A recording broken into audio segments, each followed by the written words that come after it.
पंजाब में कुरान पाक तकसीम करने की तकरीब। Additional IG traffic Mirza Farhan Baig ने 200 से ज्यादा अफसरान और जवानों को कुरान पाक दिए। अफसरान और एहलकारों ने कुरान पाक का तोहफा मिलने पर खुशी का इजहार किया है। आपको अपडेट कर रहे हैं, ट्रैफिक हेडक्वार्टर्स पंजाब में कुरान पाक तकसीम करने की तकरीब हुई है। मजीद क्या तफसीलात हैं जान लेते हैं नुमाइंदा लाहौर न्यूज़ मुदस्सिर हुसैन से। जो मुदस्सिर, बहुत ही अच्छा इकदाम उठाया गया है ट्रैफिक पुलिस की तरफ से, क्या कहेंगे आप इस बारे में?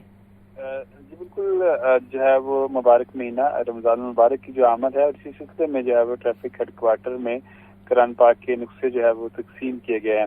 Additional IG traffic Mirza Farhan Baig और डीआईजी टेली इमरान अहमद ने 200 से ज्यादा अफसरान और जवानों को कुरान पाक के नुस्खे जो है वो तोहफतन दिए हैं। तकरीब में SSP headquarter Syed Ghazanfar Ali Shah, SSP Ali Zia समेत दीगर अफसरान भी जो है वो मौजूद थे।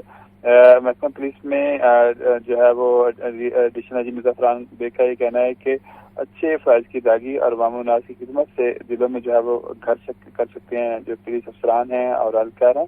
उनका मजीद कहना था एडिशनल आईजी मिर्जा फरहान बेग का कुरान पाक की तलीमात पर अमल ज़िंदगी से जो है वो संवरने का बेहतरीन ज़रिया है। उनका मजीद कहना था एडिशनल आईजी का कि कुरान हमारी इनफरादी और इज्तिमाई ज़िंदगी को संवारने के लिए मुकम्मल मंशूर हयात जो है फराहम करता है। कुरान की तलीम आपको बेहतरीन साथ फराहम करने का दर्ज देती है। मिर्जा फरहान बेग का ट्रैफिक के सरबराह का मजीद कहना था कि कुरान पाक की तलीम पर अमल पैरा होकर आप अपने फ़राज़ को बेहतरीन तरीके से सर अंजाम दे सकते हैं। कुरान मजीद खैर का चश्मा है। अल्लाह की रज़ा को ही हमें अपनी ज़िंदगी का जो है वो मकसद बनाना चाहिए। जी, आपका शुक्रिया मुदस्सिर हुसैन। आपको बताएं